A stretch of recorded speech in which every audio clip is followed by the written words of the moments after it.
Saudi আরবের রাজধানী রিয়াদের মানফোয়া এলাকায় রোববার দুপুরে সোফা তৈরির একটি কারখানায় ভয়াবহ অগ্নিকাণ্ড ঘটে।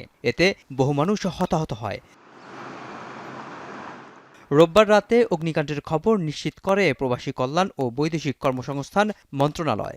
সৌদি আরবে বাংলাদেশের দূতাবাসের শ্রম সচিব মোহাম্মদ রেজায়ে রাব্বি জানান, আগুনে পুড়ে মৃতদেহগুলো ক্ষতিগ্রস্ত হওয়ায় শনাক্ত করতে জটিলতা তৈরি হয়েছে। শিয়া বাটার ও ভিটামিনে সমৃদ্ধ লিলি বিউটি সোপ, তারুণ্যময় উজ্জ্বল ত্বকের জন্য।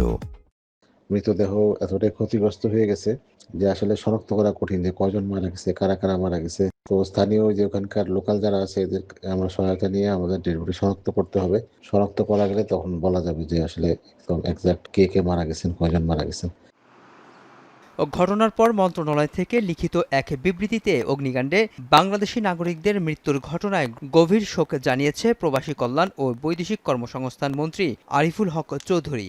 নিহতদের মৃতদেহ দ্রুত দেশে ফিরিয়ে আনা এবং তাদের পরিবারের জন্য প্রয়োজনীয় সরকারি সহায়তা ও ক্ষতিপূরণ নিশ্চিত করতে সংশ্লিষ্টদের নির্দেশ দিয়েছেন তিনি।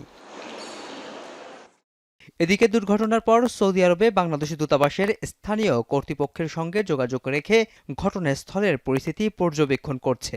নিহতদের পরিচয় নিশ্চিত এবং মরদেহ দেশে ফেরানোর প্রক্রিয়ায় দূতাবাস প্রয়োজনীয় সহযোগিতা দিচ্ছে। মেহরাব সুমন, এখন